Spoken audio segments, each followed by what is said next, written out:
Hello.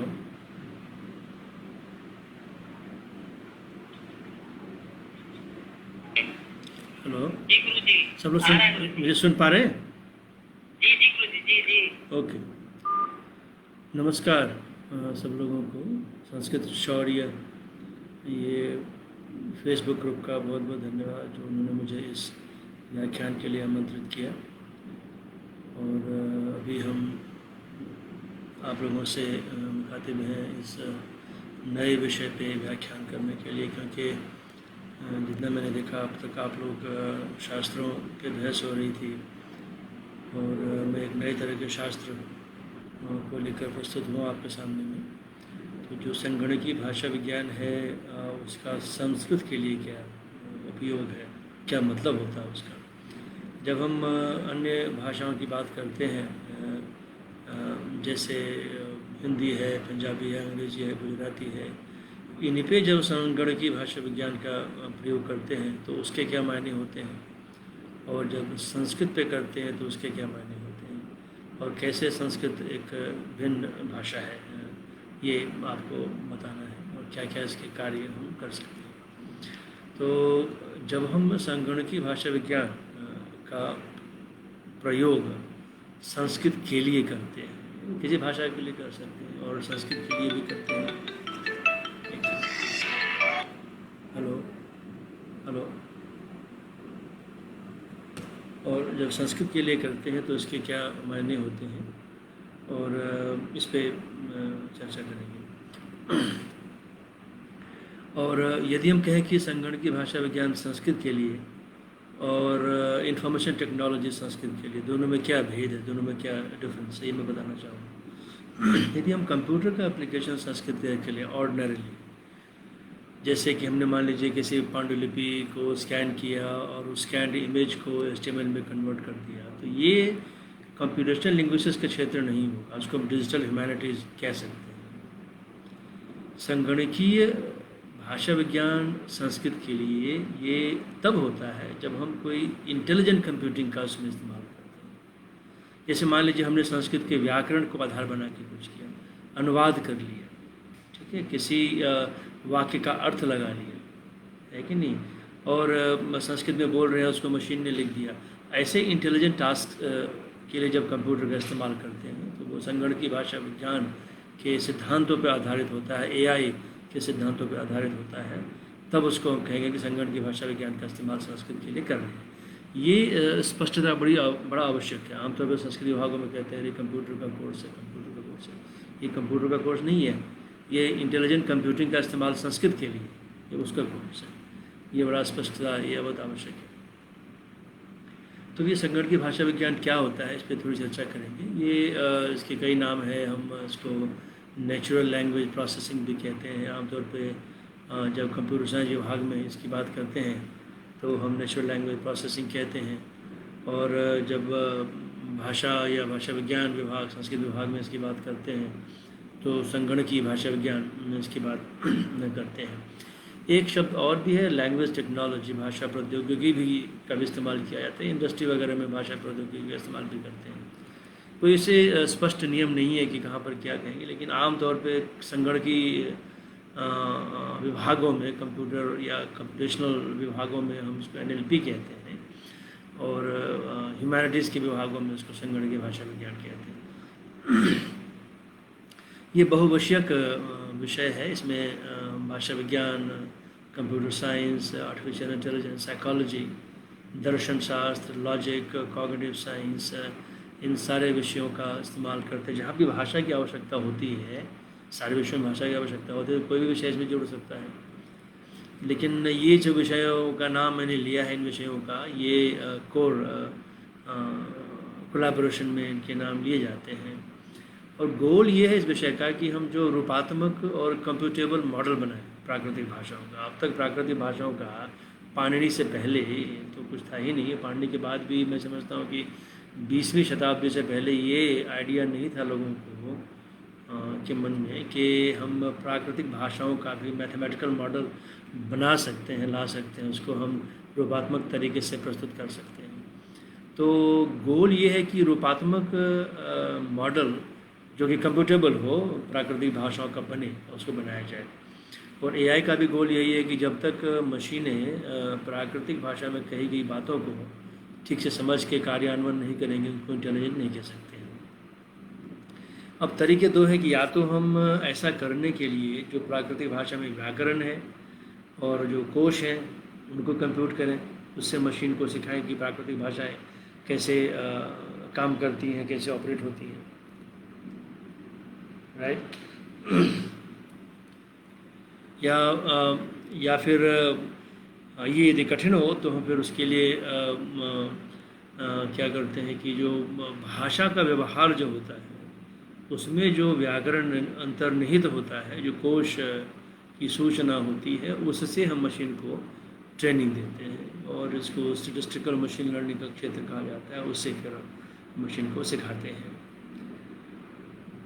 और जो आमतौर पे भाषा से संबद्ध या कॉग्निटिव साइंस, मानव मस्तिष्क में भाषा रहती कैसे है, ज्ञान कैसे होता है, इन सब विषयों से संबंधित जो प्रश्न होते हैं इनका जवाब भी हम ढूंढने का प्रयास करते हैं इन अप्रोचेस से।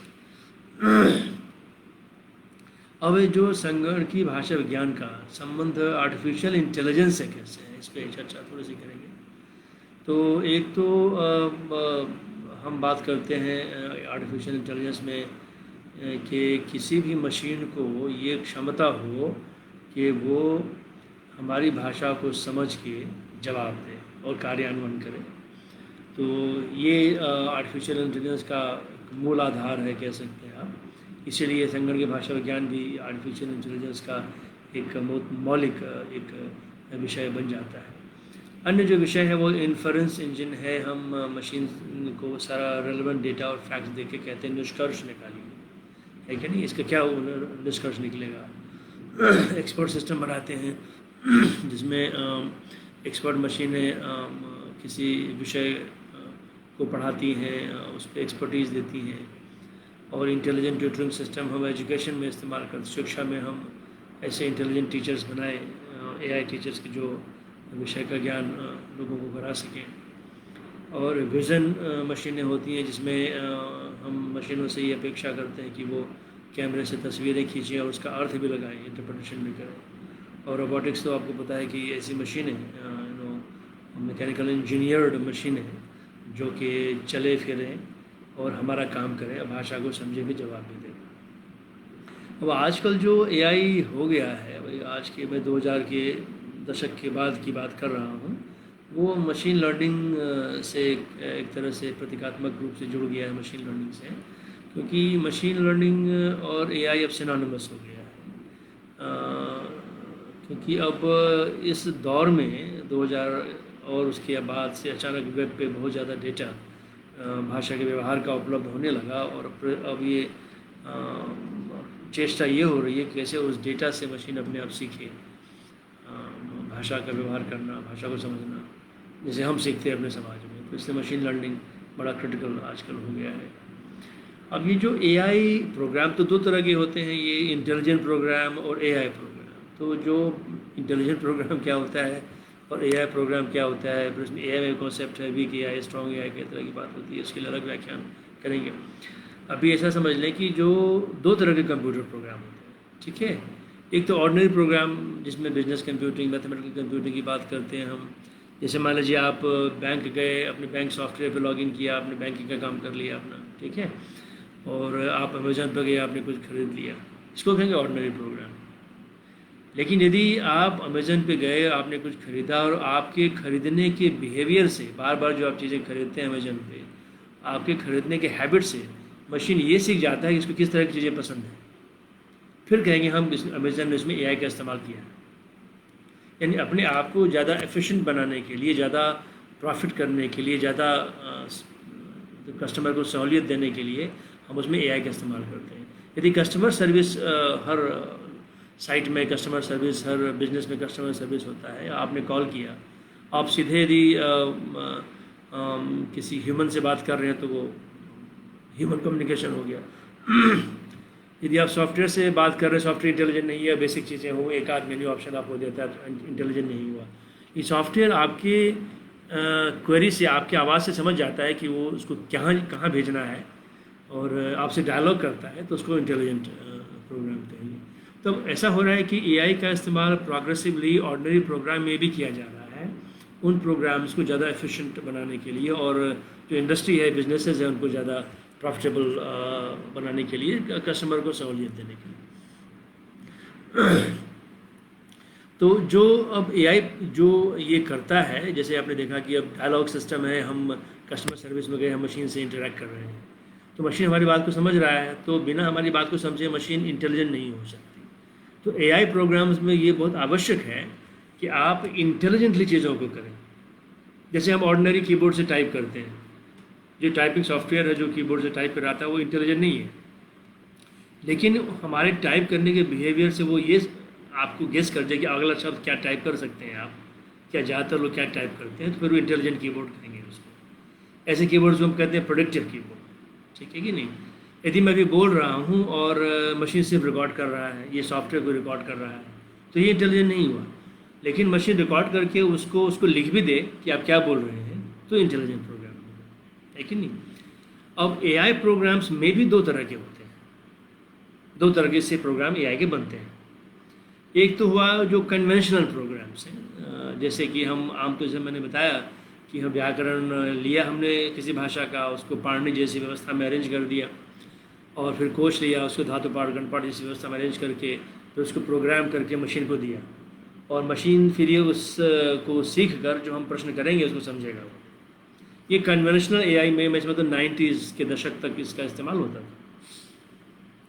उसके बाद चूँकि डेटा बहुत ज़्यादा मतलब मानवीय भाषाओं का डेटा बहुत ज़्यादा उपलब्ध हो गया इंटरनेट पे, और उस डेटा से हम मशीन को ट्रेन करने की बात करने लगे क्योंकि ज़्यादा सहूलियत थी उसमें। और भाषा में जो व्याकरण है बदलता है तेज़ी से, और कोश भी बदलता है, तो ये उम्मीद करना कि हम भाषा के व्याकरण को बार बार अपडेट करते रहें, कोश को अपडेट करते रहें, और तो ये बहुत कठिन था, मुश्किल था। और व्याकरण सही देने के बावजूद भी कई सारी दुविधाएँ होती हैं, एम्बिग्यूइटीज होती हैं, तो वो प्रोग्राम सक्सेसफुल नहीं होता। तो आजकल जो हो गया है मशीन लर्निंग बेस्ड एआई, उसमें हम क्या करते हैं कि जो प्राकृतिक भाषा का व्यवहार होता है, आमतौर पर सारे व्यवहार इंटरनेट में मिल जाते हैं, चाहे वो टेक्सचुअल व्यवहार हो, लिखी हुई सामग्री हो, चाहे बोली हुई सामग्री हो, वीडियो, 3 तरह की सामग्री होती है भाषा व्यवहार की, लिखी हुई सामग्री, बोली हुई सामग्री, आगे बात करेंगे इसकी, और वीडियोस, जेस्चर जिसको बोलते हैं। मैं भी बोल रहा हूँ आपसे तो मैं बोल भी रहा हूँ, लेकिन आप यदि मेरा स्क्रीन देखते हो तो लिखी हुई सामग्री भी देखते हैं, और मैं जेस्चर भी, एक्टिंग भी कर रहा हूँ। तो मशीन लर्निंग में हम क्या करते हैं, जो ऐसी भाषा की सामग्रियाँ होती हैं उससे मशीन को ट्रेन करते हैं। ऐसे एल्गोरिथम्स बने हैं जो वो उसको पढ़ के अपना ग्रामर बना लें, अपना कोश बना लें। तो ये ज़्यादा आसान माना गया, और इससे तरह तरह की जो भाषा के व्यवहार में डाइवर्सिटी होती है, परिवर्तन हर दिन होते रहते हैं, उसको भी मशीन समझ सकती है। अब जो एआई, जैसे मैंने पहले कहा कि तभी हो पाएगा जब कंप्यूटर प्राकृतिक भाषा को समझेगा, और प्राकृतिक भाषा में कही गई बात हमारे लिए बहुत नेचुरल होती है, एफर्टलेसली हम किसी बात को समझ जाते हैं। मैं बोल भी रहा हूँ और समझ भी रहा हूँ, अपनी बात की कहे जो मैंने कहा है उसको समझ भी रहा हूँ, और कई तरह की प्लानिंग में करता हूँ बोलने से पहले। तो कॉम्प्लेक्स प्रोसेस तो है, लेकिन हम इसको आसानी से कर पाते हैं। अब इसी बात को मशीन यदि करे तो मशीन के लिए ये कठिन होती है, क्योंकि मशीन में ये बताना होगा कि जो हम ये कह रहे हैं एक वाक्य हिंदी में या संस्कृत में, अंग्रेज़ी में, उस वाक्य में एक निश्चित क्रम है शब्दों को व्यवहार करने का, और शब्दों के अंदर भी उनके पार्ट्स का एक निश्चित क्रम है। जैसे मैं कहूँ देवदत्ता ओदनम पचति, तो देवदत्त पकाने वाला है, ओदन जो है वो पकने वाला है, और पकाने की क्रिया पचति से कहते हैं। लेकिन देवदत्ता में भी इसकी संरचना है, उसमें प्रथमा एक वचन ही है लगा है उसमें, और देवदत्ता से पहले सुंदरः कुशलः देवदत्ता भी हो सकता है, दुष्टः देवदत्ता भी हो सकता है, पचति शनैः शनैः पचति हो सकता है कुछ। तो ये लेयर्स होते हैं, लेकिन ये लेयर्स जो होते हैं ये एक निश्चित लॉजिकल तरीके से प्रस्तुत किए जाते हैं, जो हम समाज में रह के सीख लेते हैं। लेकिन वो जब हम उसको प्रस्तुत करते हैं, वाक्य को बनाते हैं, एक निश्चित ब्रेन में प्रक्रिया होती है, इसके बाद हम बात को प्रस्तुत करते हैं, उस प्रस्तुत वाक्य से उन चीज़ों को समझना, उन सारे लेयर्स को समझ के उस पर कार्यान्वयन करना, ये मशीन को आना चाहिए। यदि मशीन इसको नहीं समझ पाएगी तो मशीन फिर इंटेलिजेंट नहीं हो पाएगी। और सारा जो गोल 50 के दशक के बाद से हुआ है वो इसी पे फोकस्ड है, कैसे भाषा में जो लेयरिंग होती है संरचनाओं की, कैसे मशीन समझेगा उसको। सबसे पहला जो लेयर होता है वो होता है ध्वनि का। मैं भी आपसे बात कर रहा हूँ, आप मेरी ध्वनि को सुन रहे हैं।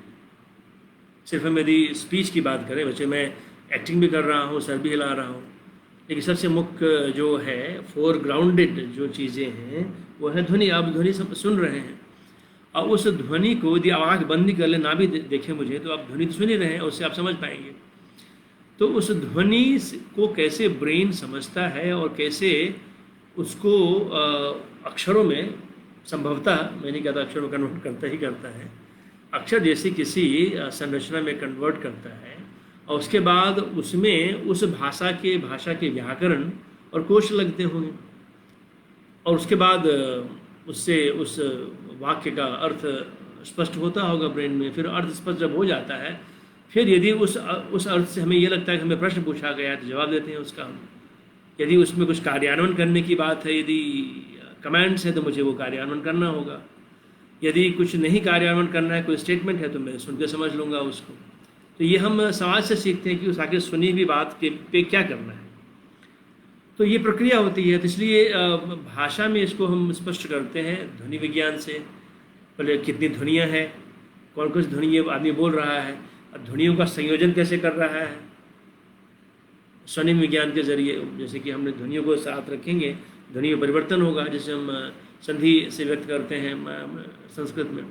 फिर रूप विज्ञान होता है, शब्दों के बनने की प्रक्रिया होती है, सुबंत है, तिगंत है, कृत, तद्धित, स्त्री, समास वगैरह है। फिर वाक्य विज्ञान है, फिर अर्थ विज्ञान है। वाक्य विज्ञान में कारक की बात हम करते हैं, अर्थ विज्ञान में कारक की बात करते हैं।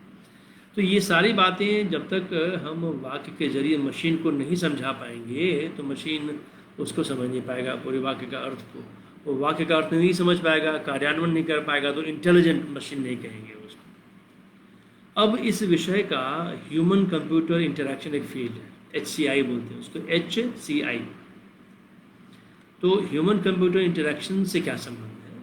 अब देखिए, जो ह्यूमन कंप्यूटर इंटरेक्शन है उसमें दो तरह की बात होती है। एक तो कन्वेंशनल जो HCI है, जिसमें हम जैसे भी कंप्यूटर से हम कैसे इंटरेक्ट करते हैं, कीबोर्ड से, माउस से, ज़्यादातर लोग ऐसे ही करते हैं इस्तेमाल। लेकिन अब वॉइस से भी लोग ऑपरेट करना शुरू कर दिया लोगों ने। आप अपने टीवी को वॉइस से ऑपरेट कर सकते हैं, मोबाइल को वॉइस से ऑपरेट कर सकते हैं। इसको बोलते हैं इंटेलिजेंट इंटरेक्शन। जब मनुष्य मशीन से मानवीय तरीक़ों से इंटरेक्ट करता है, जैसे वॉइस हो गया, स्पीच हो गया, भाषा हो गई, उसको बोलते हैं human computer intelligent interaction, HCI। ठीक है। अब संगणकीय भाषा विज्ञान का ये उद्देश्य है, एक उद्देश्य ये भी है, कई सारे उद्देश्य हैं, कि ये कैसे इंटेलिजेंट इंटरेक्शन हो पाएगा कंप्यूटर से आपका। जब इंटेलिजेंट इंटरेक्शन होगा तो कई सारे हार्डवेयर की आवश्यकता नहीं रहेगी। कीबोर्ड आप लगाते हैं, आप मॉनिटर लगाते हैं, ये सब की आवश्यकता नहीं रहेगी। आप मशीन से बात करें, मशीन आपका काम कर दिया करें। आप मशीन से कहिए कि भाई आप गूगल में ये सर्च करके बताओ, मशीन उसको सर्च करके पढ़ देगा, आप सुन लीजिए। तो बहुत सी बातें आसान हो जाती हैं। कंप्यूटिंग डिवाइस हार्डवेयर में भी फिर इम्प्रूवमेंट होगा और लोगों के लिए काफ़ी सहूलियत होगी। बहुत से लोग जो पढ़ नहीं पाते, सुन नहीं पाते, उनके लिए बहुत सी बातें स्पष्ट हो जाएंगी, देख नहीं पाते मान लीजिए। तो ये चीज़ें हैं। अब सबसे बड़ा प्रश्न जो इस विषय का जो मुख्य है, संस्कृत से क्या संबंध है इसका, और संस्कृत के लिए क्या कार्य कर सकते हैं। दो बातों पर हम फोकस करेंगे। तो संस्कृत से क्या संबंध है इसका? अब आपने चर्चा सुना होगा कि बहुत से लोग संस्कृत जो है कंप्यूटर के लिए उपयुक्त भाषा है, पाणिनि ग्रामर कंप्यूटेबल है, और भारत की भाषाई परंपरा इतनी सुदृढ़ है कि सारी बातों पे बहुत ही सूक्ष्म दृष्टि डाली गई है। तो ये सब बातें हैं। इसमें दो तीन चीज़ें आप ध्यान दें तो एक रिक ब्रिक्स का पेपर है 1985 का, संस्कृत और आर्टिफिशियल इंटेलिजेंस, उसको देखें। और एक निकोलस ओस्लर का 90s का एक पत्र है कि ये संस्कृत जो है संगणकीय भाषा विज्ञान का आधार है, निकोलस ओस्लर का। तो ये आप देखें। तो ये दोनों चीज़ें आप देखें ज़रा सा, ठीक है। तो आगे चर्चा करेंगे इस पर। अब जो संगणकीय भाषा विज्ञान में जो मुख्य क्षेत्र हैं वो क्या क्या है उस पर चर्चा करते हैं, और फिर कैसे हम संस्कृत अप्लाई करेंगे। सबसे जो साधारण और आवश्यक अत्यावश्यक क्षेत्र वो है कि इनपुट आउटपुट का। हम कंप्यूटर में इनपुट देंगे कैसे, आउटपुट लेंगे कैसे। यदि पारंपरिक तरह के इनपुट देंगे तो वो कीबोर्ड है और माउस है, वो तो हम चाहते नहीं, फिर इंटेलिजेंट कंप्यूटिंग नहीं हुई। इंटेलिजेंट कंप्यूटिंग के लिए हमें इंटेलिजेंट तरीके से इनपुट देना पड़ेगा, वो है वॉइस, वो है हैंड राइटिंग। यदि मशीन हैंड राइटिंग को इनपुट समझ ले, वॉइस को समझ ले, चित्र को समझ ले, वीडियो को समझ ले और उसमें फिर कार्यान्वयन करें। जैसे मान लीजिए कि कोई आदमी बोल नहीं सकता, तो कैमरा के सामने वो अपने हाव भाव करे और मशीन समझ जाए क्या कह रहा है साइन लैंग्वेज के जरिए, ठीक है। अब मुझे टाइप नहीं करना, मैं मशीन को सिर्फ बोल दे रहा हूँ, मशीन टाइप कर दे मेरे लिए। मुझे टाइप करना आता है लेकिन मैं टाइप नहीं करना चाहता, मैं हाथ से लिखना चाहता हूँ, तो मैं स्टाइलस पे हाथ से लिखूँगा और मशीन उसको टाइप कर दे मेरे लिए। और उसके बाद आउटपुट भी स्मार्टली हो। आउटपुट भी मशीन मुझे प्रिंट करके ना दे, वो तो उससे कागज़ खर्च होता है, पढ़ना पड़ेगा, स्क्रीन पर ना दिखाए। मशीन मुझे बोल के सुना दे, सिंथेसाइज कर दे वॉइस को, मशीन मुझे वीडियो बना के दिखा दे। तो ये तरह तरह के जो है तरीके इनपुट और आउटपुट करने के। इसके फ़ायदे भी, अब संस्कृत में जो पांडुलिपियाँ हैं, यदि मान लीजिए हस्तलिखित सामग्री को मैं हाथ से लिखूँ और मशीन उसको समझ ले, तो जो हस्तलिखित सामग्री जो हमारे पांडुलिपियाँ हैं उसको मशीन पढ़ पाएंगी, फिर उसको डिजिटाइज कर पाएंगी। अब आगे पीओएस टैगर का है। अब टैगर वो सॉफ्टवेयर होते हैं जो हमने वाक्य दिया या टेक्स्ट दिया, कहानी दी, उसमें प्रयुक्त सारे वाक्यों में जो शब्द हैं उनको वो इंगित कर दे कि ये क्या है, ये शब्द संज्ञा है, ये सर्वनाम है, क्रिया है, विशेषण है, जो भी है, तो वो उसको मार्क कर दे, टैग कर दे, उसको लेबल कर दे, ठीक है ना। तो ऐसे सॉफ्टवेयर को टैगर बोलते हैं। मॉर्फोलॉजिकल एनालाइजर वो शब्द सॉफ्टवेयर होते हैं जो शब्द की जो अंतर्निहित संरचना है उसको स्पष्ट करें। जैसे मैं कहूँ कि अब दाशरथी जो है वो तद्धित है, इसको वो स्पष्ट करे कौन सा प्रत्यय लगा है इसमें। अब रामः सुबंत है, प्रथमा एक वचन लगा है, सु लगा है, तो वो स्पष्ट करे। पठती में कौन सी कौन सी इसमें कौन सा प्रत्यय लगा है उसमें वो बताए। तिप, तो सुप और तिप, इसके बाद बता दे तो इंटेलेक्चुअल मॉर्फोलॉजी हो गई, रूपात्मकता को स्पष्ट कर दिया उसने। अब कृत तद्धित स्त्री समास उसको बता दिया, तो उसकी जो आंतरिक जो क्रिएटिविटी शब्द से शब्द बनाने की उसको स्पष्ट कर दिया मशीन ने। तो ये सारी बातें आ जाएगी मॉर्फोलॉजिकल एनालाइजर्स से, कि हमने कोई वाक्य दिया, पहले मशीन ने उसको टैग कर दिया, बता दिया कि संज्ञा सर्वनाम क्रिया विशेषण क्या है, फिर जो संज्ञा है उसमें संबंध की प्रक्रिया लगेगी, फिर कृत तद्धित स्त्री वगैरह रिवर्स में लगेगा, और जो तिङंत है उसमें तिङंत की प्रक्रिया लगेगी, फिर उसमें रिवर्स लगेगा कंपाउंड वर्ब्स के लिए।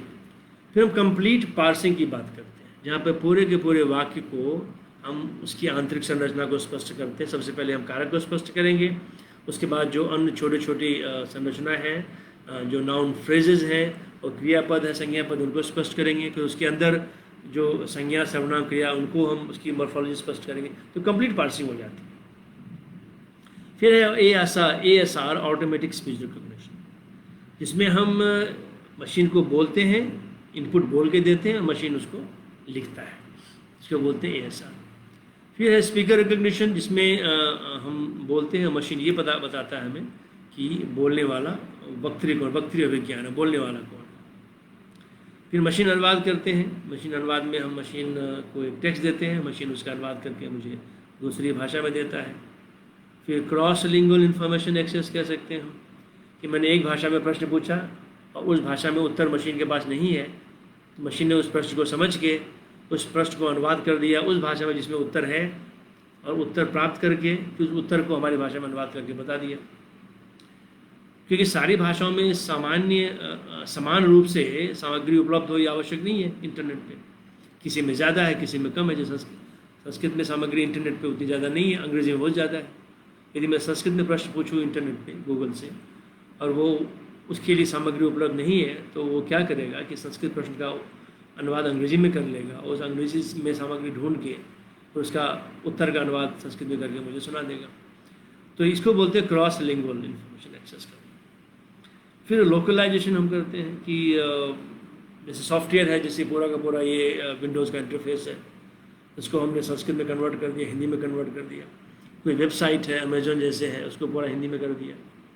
तो लोकलाइजेशन की बात होती है, ऑटोमेटिक स्वतः लोकलाइजेशन की बात। उसके बाद हम टेक्स्ट समरी करते हैं कि टेक्स्ट समरी होती है,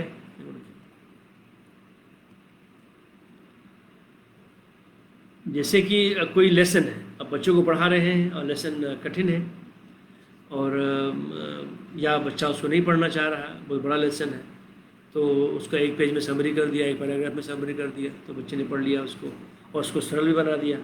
अब बहुत ज़्यादा संधि समास वगैरह है, उसको थोड़ा सा सरल कर दिया, तोड़ दिया उसको, और समराइज़ कर दिया।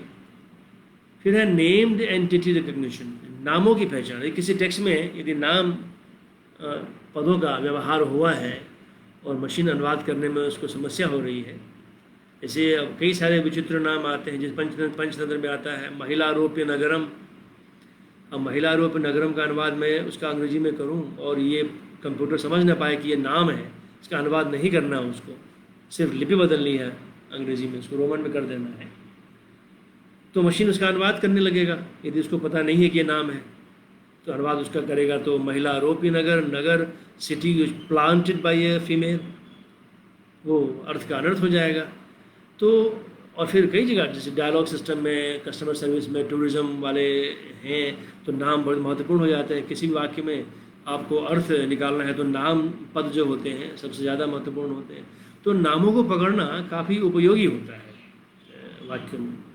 हमारे ग्रुप में ने एक इस पर शोध किया है, पंचतंत्र के टेक्स्ट से नामों को अपने आप पकड़ने का एक रिसर्च हमारे यहाँ हुआ है। अब जैसे इस पर चर्चा आगे करेंगे। अब 3 तरह की कम्युनिकेशन होती है, मैंने बताया पहले कि हम टेक्स्ट में लिखी हुई कम्युनिकेशन की बात करते हैं, बोली हुई कम्युनिकेशन की बात करते हैं, और हाव भाव एक्टिंग की बात करते हैं। जो लिखी हुई कम्युनिकेशन है उसको बोलते हैं यूनिमोड, एकल मोड कह लीजिए उसको। और जो स्पीच को बोलते हैं हम बाई मोडल, द्वि कह लीजिए, डुअल मोड कह लीजिए उसको। और जेस्चर्स को मल्टी मोडल बोलते हैं, जिनमें हम लिखते, पढ़ते, बोलते, एक्टिंग सारी करते हैं। अब इनको करने की टेक्निक अलग अलग है। यदि मान लीजिए मैंने कंप्यूटर को लिख के इनपुट दिया तो उसको रिकॉर्ड करने का, उसको प्रोसेस करने का तरीका थोड़ा डिफरेंट होगा। हमने बोल के दिया है तो उसको पहले तो रिकॉर्ड करेगा, फिर जो बोला गया उसको टाइप करेगा, फिर आगे की प्रक्रिया होगी। जेस्चर में भी पहले हमें वीडियो को समझना पड़ेगा कि क्या कहा जा रहा है। तो तीनों के अलग अलग तरीके होते हैं। अब जो मेथड्स इसमें इस्तेमाल किए जा रहे हैं एआई में, आर्टिफिशियल इंटेलिजेंस में, या फिर संगणकीय भाषा विज्ञान में, या तो हम रूल्स का इस्तेमाल करते हैं कि हैंड क्राफ्टेड रूल्स, पहले हमने पहले से नियम बना लिए उस भाषा के लिए, उस व्याकरण के लिए कोश बना लिया, वो मशीन को दिया, रूपात्मक तरीके से प्रस्तुत किया, तो मशीन समझ के उसको फिर पार्स करेगा। जैसे मान लीजिए मुझे एक प्रोग्राम बनाना है कि हिंदी को मशीन समझ सके, ठीक है, मैं समझता हूँ कि तकनीकी हिंदी को मशीन समझ सके, तो मैं उस हिंदी के जो वाक्य संरचनाएं हो सकती संभावित, उसका मैं व्याकरण बनाऊंगा, ठीक है, इफ देन एल्स के वाली शैली में, जो पाणिनीय शैली कह सकते हैं। उसके बाद उससे संबद्ध शब्द होंगे, वो कोश बनाऊंगा, पाणिनीय शैली में इस्तेमाल कर सकते हैं हम लोग, धातु पाठ गण पाठ की शैली। फिर हमने उसको एल्गोरिथम के जरिए कंप्यूटर को दिया, प्रोग्राम किया, और फिर कंप्यूटर उस संदर्भ में जो वाक्य मैं कहूँगा उसका अर्थ लगाएगा। ये तरीका होता है। उसमें समस्या ये आती है कि एक के कई अर्थ निकलते हैं, क्योंकि ऐसा हो सकता है कि एक वाक्य पे कई बार 2 नियम लगे, एक आधे के नियम लगे। पाणिनि भी इसका कहते हैं, विप्रतिषेधे परम कार्यम, जो 2 एक साथ लगे तो बाद वाला आप माने। लेकिन मशीन में क्या है कि जब एक साथ 2 लगते हैं, 3 लगते हैं और 3-4 उत्तर आ जाता है, तो मशीन को पता नहीं होता है किस उत्तर को लेके आगे बढ़ो, है कि नहीं। फिर मशीन लर्निंग बेस्ड में हम क्या करते हैं, मशीन लर्निंग तरीके से हम वही मैंने बताया कि जो व्यवहार है भाषा का, उससे हम ग्रामर या लेक्सिकॉन या इंटेलिजेंस गैदर करने का प्रयास करते हैं एल्गोरिथम्स के ज़रिए। और कई बार हम क्या है, दोनों ही मेथड्स को साथ लेके चलते हैं।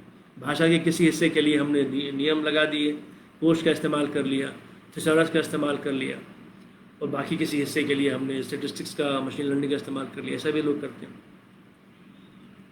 अब ये आजकल जो हम संगणकीय भाषा विज्ञान करते हैं, क्योंकि अब हम मशीन लर्निंग के अभी दौर से गुजर रहे हैं, तो कई सारे इसके इंटीग्रेटेड प्लेटफॉर्म्स हैं, सॉफ्टवेयर कई सारे हैं इंटरनेट पे, जो आप डाउनलोड करके उसको इंस्टॉल करके और उसमें आप डेटा दें और डेटा से उसको एल्गोरिदम को ट्रेन करें, फिर आप देखें कि आपके प्रॉब्लम्स को कैसे सॉल्व करते हैं। जैसे मान लीजिए मुझे सिखाना है कि संस्कृत का टैगर बनाना है, तो मैंने किसी जैसे ओपन NLP है प्लेटफॉर्म, जावा बेस्ड प्लेटफॉर्म है, NLTK पाइथन बेस्ड प्लेटफॉर्म है, और हमारा ILC एंड कॉर्पोरा के लिए हमने इन सब का इस्तेमाल किया और फिर रिलेवेंट डेटा प्रस्तुत किया मशीन को पहले से एनोटेट करके, फिर मशीन उससे सीख के ऑटोमेटिक एनोटेट से सीख जाएगा, है कि नहीं है।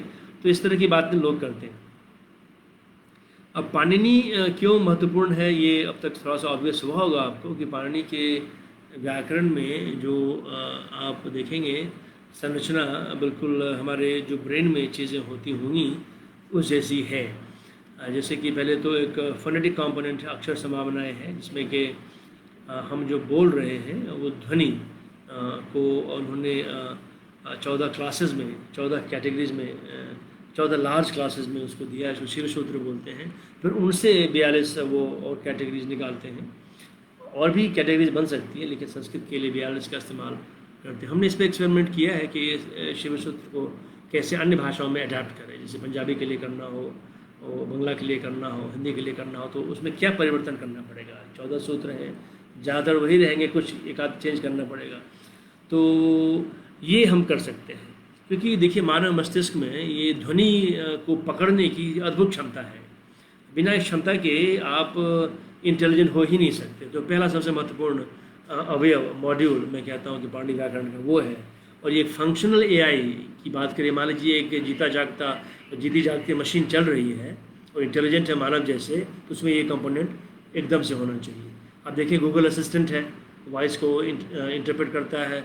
अमेजन एलेक्सा है, ये वॉइस को इंटरप्रेट करता है।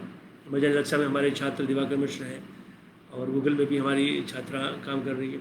तो ये बड़ा एक आवश्यक मॉड्यूल होता है किसी भी चलती फिरती मशीन के लिए, कि बिना भाषा को सुन के नहीं समझे तो आगे नहीं बढ़ सकते। तो पाणिनि का सबसे पहला कंपोनेंट, सबसे आवश्यक कंपोनेंट अक्षर संभावना है। जब अक्षर संभावना है कि एक सूत्र का क्रम बदल दें, ऊपर से नीचे या बाएं से दाएं ध्वनियों का क्रम बदल दें, सब उल्टा पुल्टा हो जाता है, ठीक है कि नहीं। तो ये एक रिजिड स्ट्रक्चर है उसको आप अडेप्ट कर सकते हैं अपनी भाषा के लिए। पर संस्कृत का जो उन्होंने उदाहरण दिया उसमें यदि आप चेंज करेंगे तो संस्कृत व्याकरण काम नहीं करेगा। दूसरा महत्वपूर्ण जो मॉड्यूल है पाणिनि के एक फंक्शनल AI सिस्टम में, वो है उनका सूत्र पाठ में 4000 के करीब सूत्र हैं। वो 4000 सूत्र बहुत ही कंडेंस्ड हैं, और उनको कभी एक्सपैंड करेंगे आप तो एक एक सूत्र 10-10, 15-15 में निकलेगा, तो 50-60 हज़ार के करीब बनेंगे, वो ज़्यादा भी बन सकते हैं। तो उसमें सूत्र की कई कैटेगरी से 8 प्रकार के सूत्र हैं। सबसे महत्वपूर्ण जिसकी बात हम लोग करेंगे, विधि सूत्र सबसे महत्वपूर्ण होती है, और भी मेटा रूल्स हैं, कई तरह के सूत्र हैं, अधिकार हैं। फिर जो डेटाबेसेस पाणिनि के हैं वो धातु पाठ, गण पाठ, ये दोनों पाठ बाहर हैं, पाणिनि के सूत्र पाठ में शामिल नहीं है। और यदि किसी बड़े प्रोग्राम की बात करें, चाहे वो AI का प्रोग्राम हो या कन्वेंशनल प्रोग्राम हो, तो डेटाबेसेस हमेशा बाहर होते हैं, क्योंकि डेटाबेस को चेंज करना, अपडेट करना, एडिट करना कोई भी करे जिसको थोड़ा सा नॉलेज हो उसके डेटा का। लेकिन प्रोग्राम में इसको यदि मिला देंगे तो हर किसी को उस प्रोग्राम का ज्ञान चाहिए। यदि मान लीजिए आज डेटाबेस धातु पाठ सूत्र पाठ के अंदर होता तो हर आदमी को दोनों का ज्ञान जो है वो होना चाहिए, तभी वो उसको वो देख पाएगा। आज डेटाबेस बाहर है धातु पाठ, तो उसका सिर्फ समझ लें हम तो हम उसको एडिट कर सकते हैं, लेकिन उसके सूत्र पाठ के अंदर होता तो कभी समस्या आती। इसलिए वो धातु पाठ जो है वो बाहर है। और डेटाबेस, मुझे कई बार लगता है धातु पाठ और डेटाबेस ये दोनों शब्द कॉग्नेट है, एक जैसे लगते हैं सुनने में, ठीक है। धातु और डेटा मुझे एक जैसा लगता है सुनने में, ठीक है। और नॉमिनल डेटा गण पाठ है, वो जो रूढ़ी हैं, शब्द हैं जिनको हम डिराइव नहीं कर सकते धातुओं से, उनको हमने वहाँ पे स्टोर कर दिया। इसके बाद ये 3 तो मेजर कंपोनेंट है, और ये चॉम्स्की ने भी जब अपने ग्रामर का मॉडल दिया, तीनों कंपोनेंट को रखा है। उनका जो 65 में मॉडल आया था स्टैंडर्ड थियरी में, ये तीनों ही मॉडल चॉम्स्की के ग्रामर में भी हैं। चौथा जो है वो बहुत ही उतना महत्वपूर्ण नहीं है, लिस्ट है, ये छोटी छोटी लिस्ट है, ये जो रूल स्पेसिफिक है, एक्सेप्शंस हैं, इनको मैं लिस्ट कहता हूँ, ये पाणिनि सूत्रपाठ के अंदर रखते हैं। अब जो पाणिनि का सिस्टम है ज़्यादा रूपात्मक है और इसमें जो प्रोसीजर्स है, विधियाँ हैं, वो एम्बिगोस नहीं है, लार्जली अनएम्बिगोस है, दुविधा की स्थिति नहीं है इसमें, इसलिए उसको प्रोग्राम करना आसान हो जाता है। पूरी की पूरी अष्टाध्यायी की संरचना जो है ये बहुत ही सिमिलर है प्रोग्राम, एक कंप्यूटर प्रोग्राम से, और बल्कि ज़्यादा एब्स्ट्रैक्टेड है, ज़्यादा डेंस है ना। तो एक प्रोग्राम में जैसे मान लीजिए मैं 10 लाइन का कोड लिखता हूँ कि किसी बात को कहने के लिए, पाणिनि 1 लाइन में कह देंगे उसको, ठीक है ना। तो ज़्यादा प्रिसाइज है, लाघव ज़्यादा है उसमें। पाणिनि उसमें जो टेक्निक इस्तेमाल करते हैं, वेरिएबल्स क्रिएट करते हैं, उसको इंस्टेंशिएट करते हैं, जैसे प्रोग्राम में करते हैं हम लोग, जैसे गुण है, वृद्धि है, सब वेरिएबल्स हैं, फिर उनको हम एक्सपैंड करते हैं, इवेलुएट करते हैं, और ये कई बार ये सीरियल इवेल्यूशन होता है, एक के अंदर एक इवेल्यूट होता रहता है। और जो रूल लिखने का तरीका है, फ्रेज स्ट्रक्चर रूल्स, जो आधुनिक कंपाइलर भाषा में जो व्याकरण का इस्तेमाल होता है, कॉन्टेक्स्चुअल ग्रामर, उसके तरीके से बहुत मेल खाता है। और वो तरीका 1950s के दशक में एक तरह से आया, और पाणिनि का ये रूल राइटिंग का तरीका 7th सेंचुरी BC में आया। तो 2700 वर्ष पहले जो पाणिनि ने कहा, वो 20वीं सदी में पश्चिम में वो बात आई। और पाणिनि को कैसे कंप्यूट करते हैं, तो बेसिकली हमने पाणिनि का कोई सूत्र लिया और उस सूत्र को पहले समझ के उसका एक सूडो कोड लिख लिया। उसके बाद उस सूडो कोड को किसी प्रोग्रामिंग भाषा में, ये जावा है, सी है, पाइथन है, उसमें उसको ट्रांसलेट किया, फिर उसको कंपाइल किया, फिर रन करके रिजल्ट देखा। रन 2 तरीके से करते हैं, या तो किसी ब्राउज़र की मदद से करते हैं जो वेब बेस्ड प्रोग्राम है, तो नहीं तो स्टैंड अलोन यदि कंप्यूटर पे करना है तो वो करना, मोबाइल पे करना है, कई जैसा प्लेटफॉर्म होता है वैसा रन करने का तरीका होता है उसका। तो पाणिनि को कंप्यूट करना थोड़ा ज़्यादा आसान है बाकी भाषाओं के ग्रामर के रूल्स के कंपैरिजन में, क्योंकि पाणिनि के जो रूल्स हैं ऑलरेडी इफ देन एल्स की शेप में है, यदि आप उसको ठीक से समझ लें तो। मुश्किल क्या है कि पाणिनि की व्याकरण को जब हम पढ़ाते हैं पारंपरिक संस्कृत विभागों में, तो वो शैली नहीं होती, क्योंकि संगणकीय शैली नहीं होती। संगणकीय या भाषा वैज्ञानिक शैली से पढ़ाई जाए तो मुझे लगता है कि नए फिर उसमें जो बातें निकल के आएंगी, नए रिसर्च हो पाएंगे, नए टॉपिक्स का स्पष्टीकरण हो पाएगा, कई सारी बातें निकल के आ पाएंगी उससे, जो पश्चिमी लोगों ने थोड़ा बहुत उसको किया है। अब संस्कृत जो है, सही मायने देखिए तो एक बहुत ही एक्स्ट्राऑर्डिनरी भाषा है। ये अन्य भाषाओं से भिन्न है इस सेंस में कि ये ऐतिहासिक भाषा भी, सबसे पुरानी भाषा भी है, और सबसे मॉडर्न भाषा भी। दोनों बातें मैं कहता हूँ संस्कृत के लिए। अल्ट्रा मॉडर्न इसलिए कि इसका जो व्याकरण है वो एकदम AI के काफ़ी नज़दीक है। AI की जो हम थ्योरी और प्रैक्टिस की बात करते हैं, और काफ़ी एडवांस टेक्निक्स का इस्तेमाल किया गया, उस दृष्टि से मैं कहता हूँ कि बहुत ही आधुनिक भाषा है। और साथ ही जो अत्याधुनिक शब्दावली, जो विज्ञान की शब्दावली है, उसको भी व्यक्त करने में संस्कृत में अपार क्षमता है, जो अन्य भारतीय भाषाओं में नहीं है। मुझे लगता है अन्य भारतीय भाषाओं में शब्दावली संस्कृत से आनी चाहिए, और उससे सशक्तता अन्य भारतीय भाषाओं की भी बढ़ेगी, अच्छा रहेगा। और ये संस्कृत का एक बड़ा एक मातृत्व अन्य भाषाओं में दिखना चाहिए कि वो भाषाएं संस्कृत के इस स्नेह को शब्दावली के रूप में ग्रहण करें और अपने आप को सशक्त बनाएं। सशक्तता, जो भाषाएं सशक्त आगे रहेंगी, इस वो जो कंपटीशन है, प्रतियोगिता का दौर जो आ गया है इंटरनेट के कारण, जो भाषाएं सशक्त रहेंगी वो आगे बढ़ेंगी, जो सशक्त नहीं रहेंगी उनके लिए सर्वाइव करना मुश्किल हो जाएगा। तो संस्कृत का एक बड़ा योगदान होता है ऐसे क्रम में कि अपनी जो अत्याधुनिक शब्दावली उसमें सारे विज्ञान के क्षेत्रों के लिए है, वो कैसे अन्य भारतीय भाषाओं में आए, इसलिए तकनीक शब्दावली आयोग कार्य कर रही हैं। लेकिन हमें, जो हम यूज़र्स हैं, जो भाषा का व्यवहार करते हैं, हमारे सबकी अपनी अपनी मातृभाषाएँ हैं, तो हमारा प्रयास ये होना चाहिए कि हम तत्सम शब्दों का ज़्यादा प्रयोग करें, खासकर तकनीकी क्षेत्र में करें।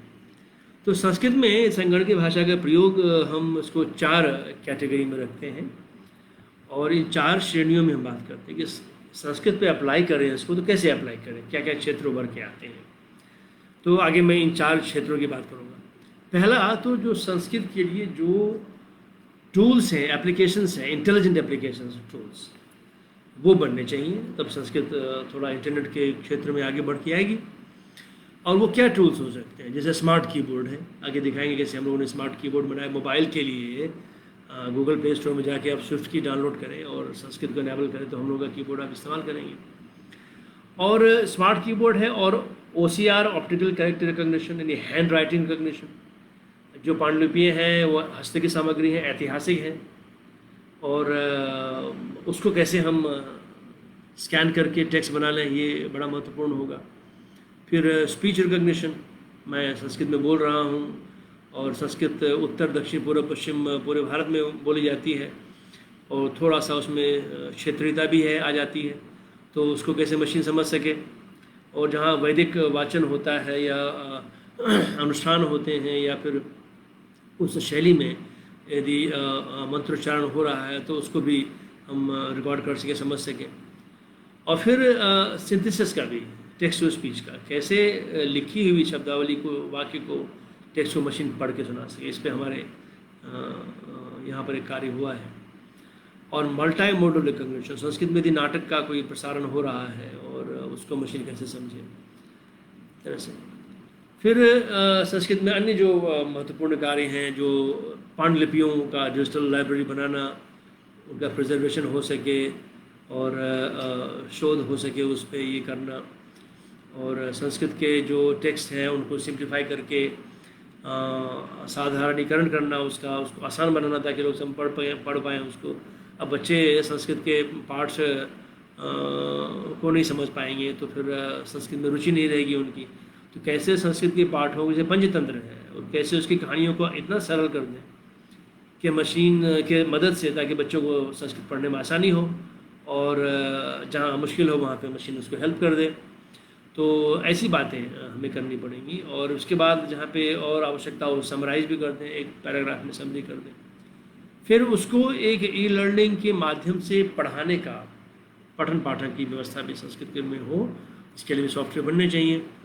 फिर अनुवाद की व्यवस्था हो। अब संस्कृत भाषा में जो साहित्य है वो ज़बरदस्त है, क्योंकि 6-7 हज़ार वर्षों की अक्षुण्ण इंटेलेक्चुअल और कंटिन्यूस इंटेलेक्चुअल परंपरा है।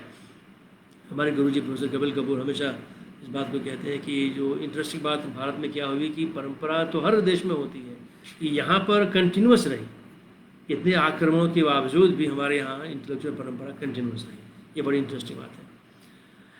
और मशीन अनुवाद के ज़रिए इस पूरी परंपरा को हम अन्य भाषाओं में अनुवाद कर सकें तो वो भाषाएं लाभान्वित होंगी, लोग भी लाभान्वित होंगे। तो दूसरा जो एक महत्वपूर्ण कार्य संस्कृत में संगणकीय प्रयासों से हो सकता है वो डिजिटल मैनuscript लाइब्रेरी। ये हम ऑटोमेटिकली मैनuscript को स्कैन करके टेक्स्ट में कन्वर्ट कर दिए। इंटेलिजेंट स्कैनिंग होगी या ऑर्डिनरी स्कैनिंग नहीं होगी, क्योंकि हम इमेज से टेक्स्ट में कन्वर्ट कर रहे हैं। उसके बाद उनका पैरेलल टेक्स्ट भी एक मैनuscript है और उसका स्कैन टेक्स्ट, दोनों को स्टोर करें और उस टेक्स्ट को आपस में इंटरलिंक कर दें। कई सारे टेक्स्ट है, वेद के टेक्स्ट को आपने पुराणों से लिंक कर दिया, आपने अन्य जो उनके वृत्ति वाले टेक्स्टों से लिंक किया, भाष्य वाले टेक्स्ट से लिंक किया, डिक्शनरी से लिंक कर दिया। ये सारी बातें हो सकती हैं। और फिर अनुवाद की सुविधा भी उसमें होनी चाहिए। यदि मुझे कोई मैनuscript पढ़नी है और मुझे संस्कृत में दिक्कत हो रही है या उस तकनीकी विषय से मैं अवगत नहीं हूँ तो मुझे अनुवाद करके दे दीजिए। मान लीजिए मैं कोई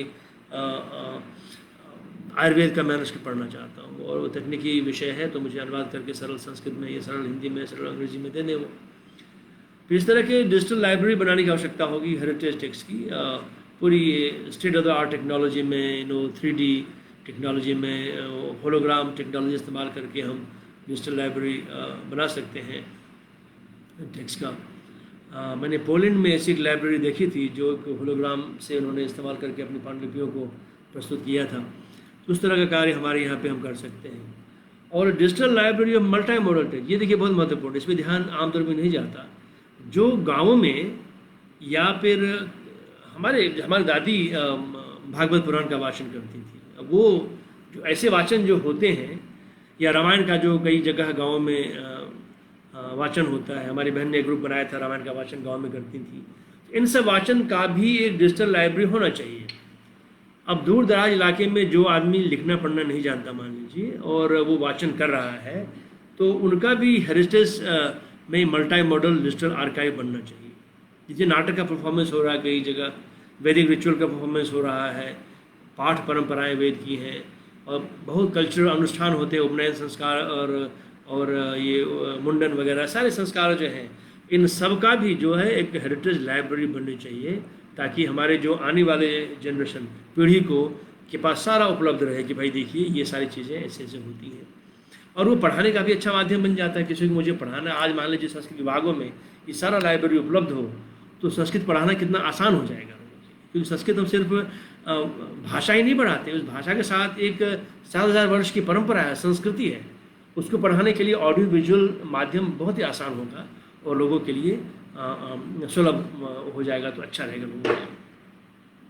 फिर एक और क्षेत्र है, हमारे यहाँ धर्म यात्राएं होती हैं। यात्रा हम चारों धाम की करते हैं, फिर कोई विशेष जगह पे जाते हैं, तो उनका मैपिंग डिजिटल करना ये भी आवश्यक होता है। और एक हमारे कुछ लोग हैं मित्र, जैसे कि यूनिवर्सिटी वुर्जबर्ग में मैं यूनिवर्सिटी प्रोफेसर था, हाइडेलबर्ग में प्रोफेसर थे, उन्होंने इस पर कुछ कार्य किया, वो वुर्जबर्ग आ गए हैं। अब रिलीजियस टूरिज्म पे भी हम डिजिटल एक बना सकते हैं प्रस्तुति, इसको प्रमोट करने के लिए। देखिए हमारे देश में एक बहुत बड़ा रेवेन्यू का source Hinduism, Buddhism, Jainism, Sikhism पे यदि हम एक टूरिज़्म की व्यवस्था करें तो उसको बहुत संस्कृत के टेक्स्ट से उसको कनेक्ट करके हम एक डिजिटल मैपिंग करें और इसका मल्टीमीडिया प्रेजेंटेशन करें तो बहुत प्रमोट होगा टूरिज़्म। साथ ही जो हमारी सांस्कृतिक एकता वो भी बढ़ेगी और अच्छा रहेगा ये। इसके बाद शंकराचार्य ने यात्रा से किया था कि भाई लोग आप यात्रा करें, नॉर्थ साउथ ईस्ट वेस्ट आप जाएं, तो वो डिजिटल टूरिज़्म के ज़रिए भी हम प्रमोट कर सकते। जो लोग नहीं आ पाएंगे भारत, उनके लिए हम ये बातें प्रमोट कर सकते हैं। और एक और बहुत बड़ा क्षेत्र है जो हम लोग अभी JNU में कर रहे हैं कि हम लोगों ने एक आयुर्वेद बायोलॉजी नाम से एक उपक्रम शुरू किया है। 5 वर्षीय एक डिग्री होगी, BSc MSc इंटीग्रेटेड।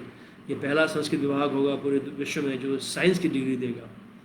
और ये 20 बच्चे हम चुन के ले रहे हैं इस बार, और NTA एग्ज़ाम लेगा और फिर 20 बच्चे आएंगे और वो BSc MSc की डिग्री 5 साल में, 3 साल में BSc और 5 साल में MSc की डिग्री इंटीग्रेटेड वो करके निकलेंगे। इसके लिए हमें आयुर्वेद के टेक्स्ट को डिजिटाइज करना होगा और डेटाबेस तैयार करने होंगे। और उस पर सब आप हमारे साइट, जो लोग हमारे साइट पे गए हैं जाते हैं, वो आप आयुर्वेद पे आप क्लिक करें तो आपको सारे टेक्स्ट मिल जाएंगे। और साथ ही जो आयुर्वेद की परंपरा में एक और है कि जो अनडॉक्यूमेंटेड परंपरा है, बहुत जगह तो देखिए जो बहुत सारे शास्त्र में हमारे आयुर्वेद संग्रहित है और आयुर्वेद प्रैक्टिसेस जो समाज की है तो वो है शास्त्र में, लेकिन बहुत सी बातें हो सकता है ना भी हो पुस्तकों में।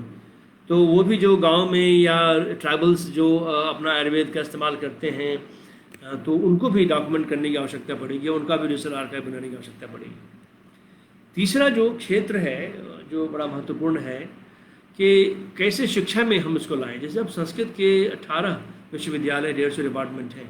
यदि हम अपनी शिक्षण शैली में AI और एक्सपर्ट सिस्टम्स का समावेश करें तो बहुत बड़े एक जन समुदाय को हम संबोधित कर पाएंगे। अब देखिए यदि क्लासरूम में हम संस्कृत पढ़ाएं तो कितने 50-60 छात्रों को पढ़ा पाएंगे क्लासरूम में। यदि हम ऑनलाइन माध्यम से अभी जो चल रहा है, हज़ारों छात्रों को हम संबोधित कर सकते हैं, दुनिया भर के छात्रों को संबोधित कर सकते हैं।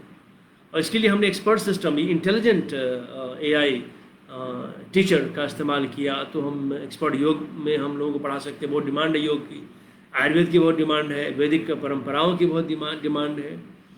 और हमारे एपिक्स रामायण महाभारत कितने पॉपुलर हैं आप देखिए दुनिया में, उनको हम एक मल्टीमीडिया प्रेजेंटेशन के जरिए पढ़ा सकते हैं, सिखा सकते हैं। और महाभारत तो खैर बहुत ही पॉपुलर, रामायण भी बहुत पॉपुलर है। और बहुत सारे गीत काव्य हैं, महाकाव्य हैं, नाटक वगैरह हैं। पुराण पे बहुत कम कार्य हुआ इस दृष्टि से। पुराण तो 18 पुराणों में यदि आप काम करना शुरू करें तो एक पुराण में कई इंटरेस्टिंग एप्लीकेशंस बनेंगे जो लोगों के लिए बड़ा महत्वपूर्ण होगा। और हमारे जो यंगर जनरेशन है जो आजकल इंटरनेट पे या फिर TV में पाश्चात्य सामग्री देख रहे हैं जो हमारी संस्कृति से मेल नहीं खाते, उनके लिए बड़ा आवश्यक होगा कि वो हमारी संस्कृति से रूबरू हो, उसको देखें।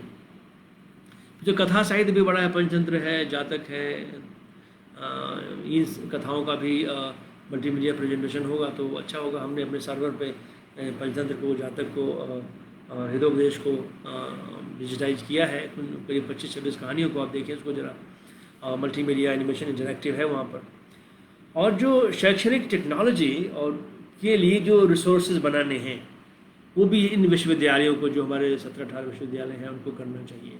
देखिए, जब तक टेक्नोलॉजी का मतलब ये नहीं कि हम अपने शिक्षकों को कम कर देंगे या उन पर कोई खतरा होगा, मैं ये नहीं कहता, लेकिन उन शिक्षकों में अतिरिक्त कौशल आ जाएगा तो वो ज़्यादा एफिशिएंट हो पाएंगे, ज़्यादा बड़े समुदाय को पढ़ा पाएंगे। कई लोग दुनिया में संस्कृत पढ़ना चाहते हैं नए नए तरीके से, उनको पढ़ा पाएंगे।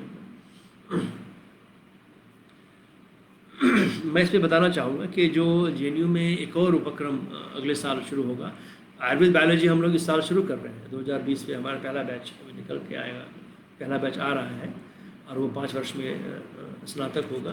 लेकिन अगले वर्ष से हम ई-लर्निंग के माध्यम से हम MA संस्कृत शुरू कर रहे हैं। ऑनलाइन MA की डिग्री JNU से ई-लर्निंग माध्यम से मिलेगी। इसके लिए एक विशिष्ट स्कूल, विशिष्ट केंद्र की व्यवस्था को खोला गया है JNU में, स्पेशल सेंटर फॉर ई-लर्निंग, और उसके माध्यम से हमारा जो स्कूल है, school for Sanskrit and Indic studies, e-learning के माध्यम से MA की डिग्री देगा।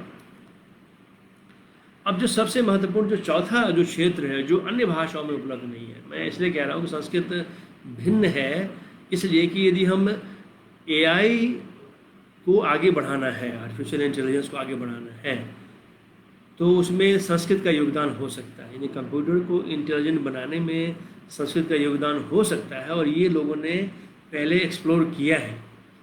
और किसी अन्य व्याख्यान में मैं कहीं बता रहा था कि जब पाणिनि को लें तो पाणिनि को पढ़ाया करीब 30 वर्ष तक सस्योर ने, ससुर से प्रभावित हुए लेनार्ड ब्लूमफील्ड ने, जिनकी पुस्तक में पाणिनि का उल्लेख है बहुत ग्लोइंग टर्म्स में। उसके बाद जेलिग हैरिस ने बात को समझा, फिर चॉम्स्की ने समझा, और चॉम्स्की ने इंफॉर्मेशन थ्योरी के अंतर्गत भाषा विज्ञान पढ़ाना शुरू किया MIT में। फिर CFG ग्रामर की भूमिका आई, फिर IBM के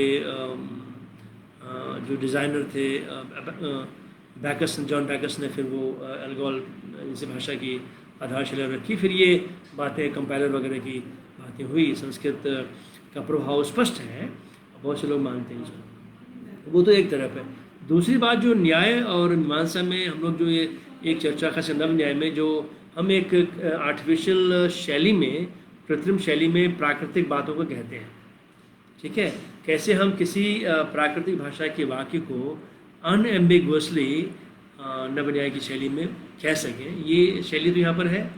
तो ऐसी जो बातें हमारे तकनीकी विषय संस्कृत के जो हैं, संस्कृत में साहित्य भी है जो एक आनंददायी विषय है, कोमल मन के लोगों के लिए साहित्य की बात करते हैं। लेकिन जो तकनीकी विषय हैं, जो साइंटिफिक डिसिप्लिन संस्कृत में है, उनमें AI की बात है। इसको बहुत से लोगों ने माना है, और ब्रिक्स का जो मशहूर पेपर 1985 में AI मैगजीन में आया था, वो तो मैंने बताया आप लोगों को। अन्य कई लोगों ने इसकी चर्चा की है। तो मेरा ये है कि इन विषयों पे हमारे 18 विश्वविद्यालय संस्कृत के लिए हैं, सिर्फ एक्सक्लूसिवली संस्कृत के लिए हैं, और इतने विश्वविद्यालय किसी भाषा के लिए दुनिया में नहीं है। 150 डिपार्टमेंट तो अलग है, उनकी बात मैं नहीं कर रहा, और सैकड़ों हजारों स्कूल। लेकिन जो 18 विश्वविद्यालय एक्सक्लूसिवली संस्कृत के लिए ही हैं, इनको ध्यान सोचना चाहिए जरा सा कि भाई आप अलग स्कूल डिपार्टमेंट्स खोलें सिर्फ इस विषय के लिए, जहाँ पर संस्कृत व्याकरण, न्याय मीमांसा और भाषा विज्ञान, कंप्यूटर साइंस, ये सारे मिलके एक छत के नीचे बैठे और इस पर शोध करें। अब जो भारत में या दुनिया में जो लोग इंडस्ट्री है और एकेडमिया है, इस पर भी मैं परसों एक डायलॉग करा रहा हूँ। जो एकेडमिक्स में जो लोग जैसे हम लोग हैं, और इंडस्ट्री में जैसे गूगल है, माइक्रोसॉफ्ट है, इनमें संवाद हो कि आखिर कैसे हम, गोल तो है कि जैसे भी गूगल ने अनाउंस किया है कि 75,000 करोड़ इन्वेस्ट करेगी भारत में डिजिटल इंडिया से संबद्ध प्रोग्राम्स में। तो ये जो इंडस्ट्री है और एकेडमिया है, कैसे आपस में डायलॉग करें और कैसे मिल के कार्य करें। इसमें परसों एक हम इंटरेक्शन रखा है AI3LT नाम से, आप लोगों को मेरे फेसबुक पर कहीं या ट्विटर में कहीं मिला होगा। इसमें है कि academia industry interface for Indian language technology, AI3LT। इसमें गूगल के आ रहे हैं, और एल्ड्रा जो बहुत प्रसिद्ध संस्था यूरोप की है, यूरोपियन भाषा पे कैसे काम कर रही है, भारतीय भाषाओं के लिए क्या काम किया है, उनके प्रेसिडेंट, उनके जो सेक्रेटरी जनरल है वो, और गूगल के प्रोडक्ट मैनेजर हैं वो, और गवर्नमेंट ऑफ इंडिया के जो मिनिस्ट्री ऑफ आईटी की जो भाषा प्रौद्योगिकी की जो हेड है वो, हमारे वाइस चांसलर साहब, ये सब इस पर चर्चा करेंगे कि आखिर क्या तरीका इस पर होना चाहिए। अभी बता रहे हैं कि जो मेजर एजेंसीज भारत में और इंडस्ट्री में जो लोग इसमें इन्वॉल्व हैं वो क्या कार्य कर रही हैं इस पर। जैसे कि हमारी जो ministry of communication information technology, उसको MeitY बोलते हैं, उसका जो TDIL है उसकी आगे चर्चा करेंगे, वो काफ़ी इसमें एक्टिवली इन्वॉल्व है। और ह्यूमन रिसोर्स डेवलपमेंट जो हमारी मिनिस्ट्री है, जो UGC के ज़रिए फंडिंग करती हैं, एक भारतीय भाषा संस्थान मैसूर में है, वो भी काफ़ी एक्टिव है। और इसके अलावा जो हमारी कंपनियां हैं जिनको बिजनेस नज़र आता है इस प्रौद्योगिकी में, उस पर वो कार्य करते हैं। कई सारे भाषा ग्रुप्स हैं, लैंग्वेज कम्युनिटीज़ हैं जो चाहती हैं हमारी भाषा में डेवलपमेंट हो टेक्नोलॉजी का, वो सब भी काम कर रही है इसमें। भारत में जो लोग इस पर एक्टिवली इन्वॉल्व हैं भारतीय भाषाओं की प्रौद्योगिकी में, संस्कृत भी इसमें शामिल है। मैं IIIT हैदराबाद में मशीन अनुवाद पे दीप्ति मिश्रा जी कर रही हैं, IIT चेन्नई में स्पीच पे ज़्यादा काम होता है, हिमा मूर्ति जी उसमें हैं, IIT दिल्ली में शांतनु चौधरी जी OCR पे, ऑप्टिकल कैरेक्टर रिकग्निशन पे कार्य करते हैं, IISc बेंगलोर में हैंड राइटिंग पे कार्य होता है प्रोफेसर AG रामकृष्णन है, और JNU में लैंग्वेज टेक्नोलॉजी रिसोर्स और टूल्स वगैरह के लिए मैं उसमें एक्टिव हूँ। और IIT बॉम्बे में प्रोफेसर कृष्ण भट्टाचार्य जो अभी हाल तक पटना में थे, वो डायरेक्टर थे, मशीन अनुवाद और वर्डनेट वगैरह में काफ़ी ज़्यादा कार्य किया उन्होंने। और CDAT का जो सेंटर है मेन, वो पुणे में हेमंत दरबारी जी, अजय जी, ये लोग काफ़ी एक्टिव हैं। और IIITM त्रिवेंद्रम में एलिजाबेथ शर्ले काफ़ी एक्टिव हैं। और कई सारे संस्थाएं हैं, यूनिवर्सिटियां हैं, जादवपुर यूनिवर्सिटी है, हैदराबाद यूनिवर्सिटी है, कई सारे विश्वविद्यालय हैं जो काफ़ी इसमें एक्टिवली इन्वॉल्व हैं। अब जो संस्कृत कंप्यूटिंग ग्रुप जो है वो छोटा है, और वो इसमें कौन कौन लोग हैं मैं इसकी बात करूँगा। एक जेरार्ड हुए हैं फ्रांस के, वो अपने ही एक उन्होंने एक संस्थान है उसमें वो कार्य करते हैं, वो काफ़ी एक्टिवली उसमें कार्यरत हैं। उनकी अपनी भी लिमिटेशंस है कि वहाँ पे छात्र उतने नहीं मिलते, नहीं वो संस्कृत का जो एक इंटीग्रेटेड एनवायरनमेंट भारत में है वो वहाँ उपलब्ध नहीं होता। अम्बा कुलकर्णी जी हैदराबाद यूनिवर्सिटी में है, वो जेरार्ड के साथ काम करती हैं। पीटर शार्फ अमेरिका में हैं, वो भारत आते रहते हैं। और मैं JNU में, आनंद मिश्र हाइडेलबर्ग यूनिवर्सिटी में हैं, और मल्हार कुलकर्णी IIT बॉम्बे में। ये छोटा सा ग्रुप है, और भी लोग हैं इसमें, एक आध इंडस्ट्री भी इसमें काम कर रही हैं। अब जो भारतीय भाषाओं में जो इंडस्ट्रियां हैं, कंपनियां हैं, उसमें सबसे महत्वपूर्ण आप कह सकते हैं कि रिसर्च ज़्यादा माइक्रोसॉफ्ट में, गूगल में, इनका मशीन अनुवाद काफ़ी प्रसिद्ध है, आप लोग इस्तेमाल करते होंगे। माइक्रोसॉफ्ट मशीन अनुवाद के लिए मैंने भी कार्य किया है, और जो अंग्रेजी से उर्दू मशीन अनुवाद है बिंग पे, वो हम लोग के ग्रुप की मदद से बना है। गूगल का काफ़ी एक्टिव इन्वॉल्वमेंट है, सबसे लीडर अभी गूगल हो गया है, और उसमें हमारे छात्र काम करते हैं। गूगल का प्रेजेंटेशन अभी परसों है, सोमवार को 12 बजे गूगल प्रेजेंट करेगा, आप ज़रूर शामिल हो उसमें। स्विफ्ट की एक संस्था है जो इंटेलिजेंट इनपुट मैकेनिज्म, जैसे कीबोर्ड वगैरह के लिए कार्य करती है। इनके लिए मैंने कंसल्टेंट के रूप में कार्य किया, और कई कीबोर्ड्स मैंने आप आगे देखेंगे। और अब स्विफ्ट की को माइक्रोसॉफ्ट ने खरीद लिया है।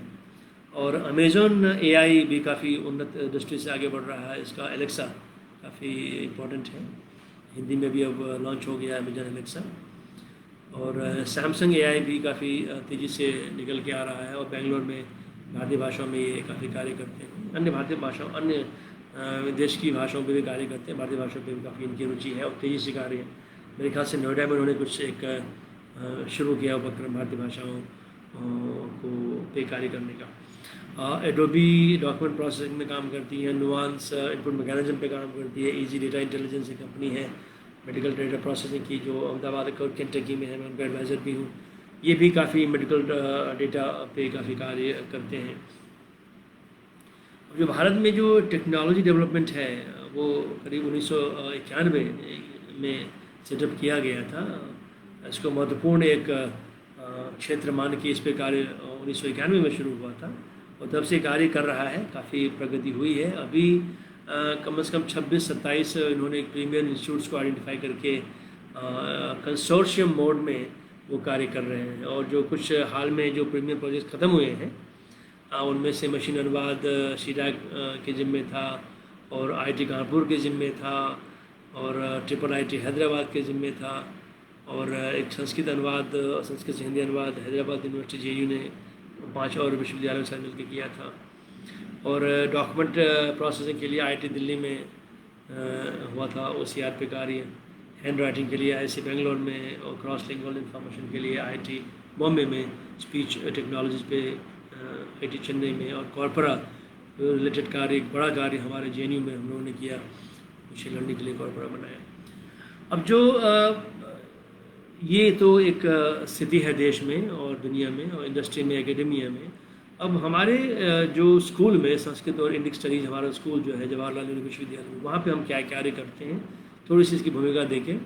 जो हमारे हाल में प्रोजेक्ट्स कुछ समाप्त हुए हैं, एक मशीन अनुवाद जो मैंने बताया हैदराबाद विश्वविद्यालय के साथ TDIL का फंड था और हैदराबाद विश्वविद्यालय के साथ हम लोगों ने पार्सिंग पे, शैलो पार्सिंग पे कार्य किया।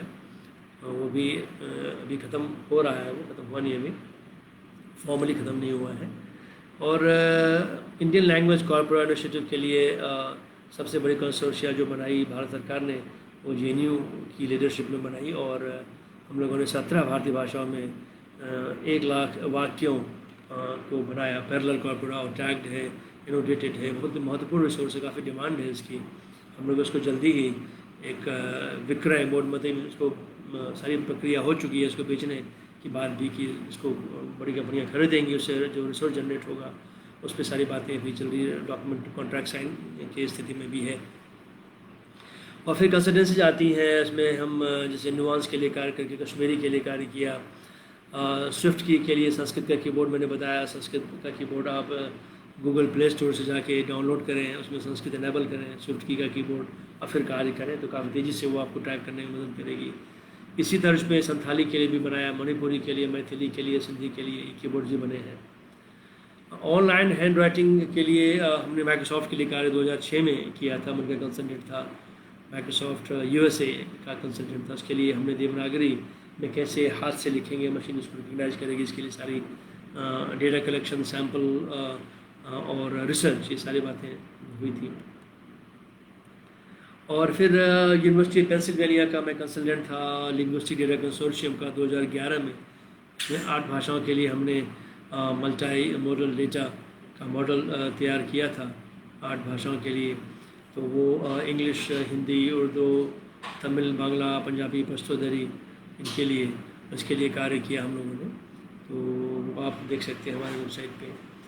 जो मशीन अनुवाद है बिग ट्रांसलेटर का, उसमें मैंने बताया कि इंग्लिश से उर्दू जो मशीन अनुवाद हुआ है वो हम लोगों ने किया है। वो आप bing.com/translator पे जाके उसको आप देख सकते हैं। और फिर हमारे कुछ टूल्स हैं जो मॉन्स्टर टूल हैं, जिनको हमारे आप सर्वर पे जाकर डाउनलोड कर सकते हैं। उससे आप चीज़ों को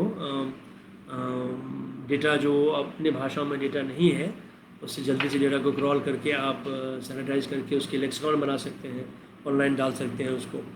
ये आप डाउनलोड कर सकते हैं sanskrit.jnu.ac.in/डाउनलोड, वहाँ से जा सकते हैं। हमारे छात्र जो शोध किए हैं उनका वो sanskrit.jnu.ac.in पे जाके आप छात्रों का जो कार्य है वो देख सकते हैं, क्या क्या कार्य छात्र कर रहे हैं। PhD के छात्र बड़ी संख्या में वो कार्य कर रहे हैं। और फिर हम हर 2 वर्ष पे क्या करते हैं कि जो यूरोपीय प्लेटफॉर्म है LREC, language resource evaluation conference, उसके तहत एक वर्कशॉप करते हैं हम। उसका नाम होता है workshop on Indian language data resource evaluation. तो सारी भारतीय भाषाओं में जो कार्य हो रहा है देश में, उसका हर 2 साल पे अपना हमारा कार्य और अन्य भाषाओं पे जो अन्य लोग कार्य कर रहे हैं उसको प्रस्तुत करते हैं दुनिया के सामने, फिर उनसे हम डायलॉग करते हैं। तो लास्ट कॉन्फ्रेंस हमारा हम फ्रांस में होना था 16 मई को, लेकिन कोविड के कारण हम लोगों ने उसको ऑनलाइन किया, बड़ा सफल रहा। और हमारी वेबसाइट पे एक यूट्यूब का लिंक भी है, youtube.com/calling@jnu, तो आप उस पर जाके हम सारे वीडियोज़ को आप देख सकते हैं। और हमने एक श्वेत पत्र पे कार्य किया कि सारी भारतीय भाषाओं में Sanskrit and other Indian languages की जो टेक्नोलॉजी की वस्तु स्थिति अभी है उस पर एक श्वेत पत्र जारी करने का उपक्रम एक शुरू किया है। और आप हमारे सर्वर पर जाएँ sanskrit.jnu.ac.in, वहाँ पे आप जो मैं डेमो दिखा नहीं सकता क्योंकि अभी ये स्क्रीन शेयर की बात नहीं है इसमें, तो आप उसको जाके देख सकते हैं। और अब जो मैं एक जो कंक्लूजन्स इस पूरे व्याख्यान में जो निकल के आ रहा है वो ये है कि अभी बहुत सारे संस्कृत में ऐसे टास्क हैं जो भी करने अभी हैं हमारे लिए, बहुत ही महत्वपूर्ण टास्क है। जैसे कि मैनूस्क्रिप्ट का ऑटोमेटिक रिकग्निशन, इसके लिए हमें स्मार्ट OCR चाहिए, बहुत ही कॉम्प्लेक्स OCR चाहिए, और फिर टेक्स्ट को सरल बनाने का सॉफ्टवेयर चाहिए। संधि समास का विग्रह, समास विग्रह, संधि का विच्छेद कर दे, मशीन अनुवाद कर दे। एक बहुत छोटा ग्रुप संस्कृत में कार्य कर रहा है, जो मैंने बताया 5-6 लोग हैं, 7 लोग कर रहे हैं कार्य इसमें, लेकिन इनको कई बार रिसोर्स की समस्या होती है और कई बार जो भारत सरकार के बड़े प्रोजेक्ट्स होते हैं संस्कृत पर ध्यान नहीं देते, इंडस्ट्री भी संस्कृत पर ध्यान नहीं देती क्योंकि वो कहते हैं इसमें बहुत बिजनेस नहीं है, बहुत लोग इसको इस्तेमाल नहीं करते। जो संस्कृत के जो 18 विश्वविद्यालय हैं और जो 150 डिपार्टमेंट, उनको आगे आना चाहिए इसमें। तो हमारे पास तो छात्र हैं, डिपार्टमेंट भी हैं, यदि हम इंटरनली इस पर ध्यान लगाएं तो बहुत ज़्यादा रिसोर्स की आवश्यकता नहीं पड़ेगी और फिर इस पर बात तेज़ी से आगे बढ़ पाएगी। हमें करिकुलम में इनोवेट करना पड़ेगा, नई बातों को लाना पड़ेगा और एक बहुविषयक अप्रोच से टीम वर्क के साथ हमें इस पर कार्य करना पड़ेगा। और कुछ हमने रीडिंग्स जो हैं, जो हमारी पुस्तक है संस्कृत कंप्यूटेशन लिंग्विस्टिक्स, जो स्प्रिंगर से एडिटेड वॉल्यूम है, 2010 में शायद आई थी, वो आप देख लें। लैंग्वेज एंड माइंड चॉम्स्की की है और ऑक्सफोर्ड की हैंडबुक है, इन चीज़ों को आप देख सकते हैं। एक बड़ी अच्छी पुस्तक है कंसेप्चुअल स्ट्रक्चर नाम से जॉन सोवा की, वो भी आप देख सकते हैं। तो बहुत बहुत धन्यवाद आप सबका, और मैं फिर से धन्यवाद करता हूँ संस्कृत शौर्य ग्रुप का, जिन्होंने मुझे इसके लिए आमंत्रित किया। बहुत बहुत धन्यवाद। तो मैं ये लाइव स्ट्रीमिंग ख़त्म कर रहा हूँ।